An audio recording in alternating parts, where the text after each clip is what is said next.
कभी फोन उठाकर बात करी है तो बताओ तो सही मेरे भाइयों, फिर वोट किस चीज का मांगे हैं?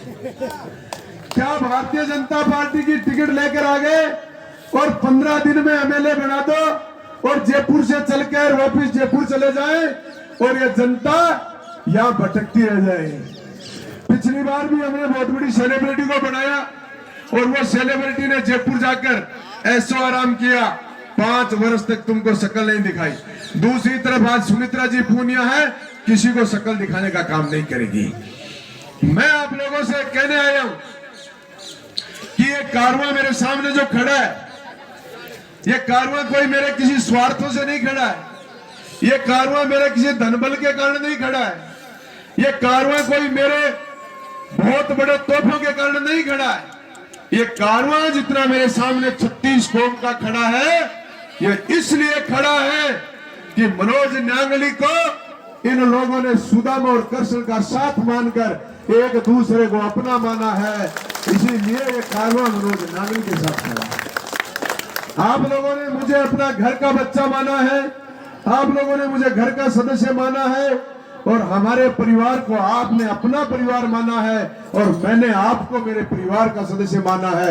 इसी का कारवां जो हजारों की संख्या में खड़ा है, मनोज न्यांगली के साथ खड़ा है।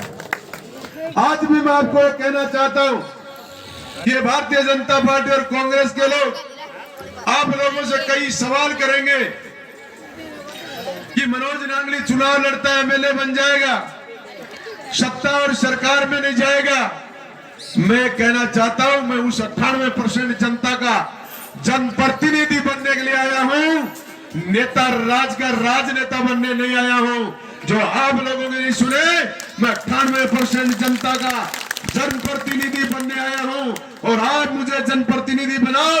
जनप्रतिनिधि का मतलब है जनता का प्रतिनिधित्व करना मेरा काम है। आपका प्रतिनिधित्व करूंगा, आपकी लड़ाई कुशासन के खिलाफ लड़ूंगा, आपकी लड़ाई प्रशासन के खिलाफ लड़ूंगा। मैं राज करने नहीं, मैं आपकी हक अधिकारों की लड़ाई लड़ने के लिए आया हूं।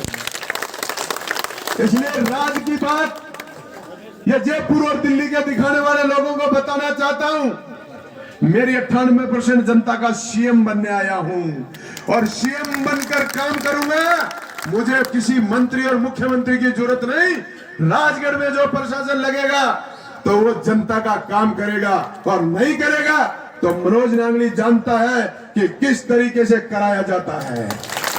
हमारी बहन प्रमिला जी अभी मुझे बता रही थी, मुझे बहुत बड़ी तकलीफ होती है कई बार सुनकर कि जनता अपना मत डालने का भी मन जब बना देती है कि मैं किसी दूसरे को मत डालती हूं या मेरा मन मतदान करने का यहाँ है।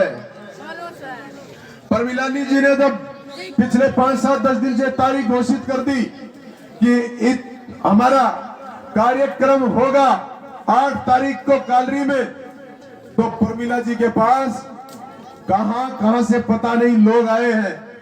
इनके पीयर पक्ष से भी लोग आकर घर बैठ गए। विकास के नाम से इनको करोड़ों रुपए देने से कर लिए। मैं पूछना चाहता हूं नेताओं को, ये प्रमिला जी 3 साल से सरपंच है, कहां गई थी विधायिका, कहां गए थे राम सिंह जी कस्बा परिवार? 3 साल में आपने इसको करोड़ों क्यों नहीं दिए? 3 साल से आपको इसको सरपंच को सम्मान क्यों नहीं दिया? लेकिन ये मनोज न्यांगली के नाम में शक्ति और ताकत है। जो भी नाम ले लेगा, ये राजगढ़ के नेता नतमस्तक होकर आपके सामने नाक रगड़ने के लिए मजबूर हो जाएंगे, मजबूर हो जाएंगे। 5 दिन से प्रमिला जी के घर नाक रगड़ रहे हैं। लास्ट शब्दों में इनको कहा कि आप तो कार्यक्रम मत कराओ, भलाई वोट दे दो। तो फिर प्रमिला जी ने कहा हम भी वजूद के साथ, सम्मान के साथ जिंदा हैं, हमने उसको भाई माना है, परिवार का माना है, मैंने कार्यक्रम रखा है और मैं निश्चित रूप से मनोज न्यांगली के साथ खड़ी रहूंगी। प्रमिला जी को मैं कहना चाहता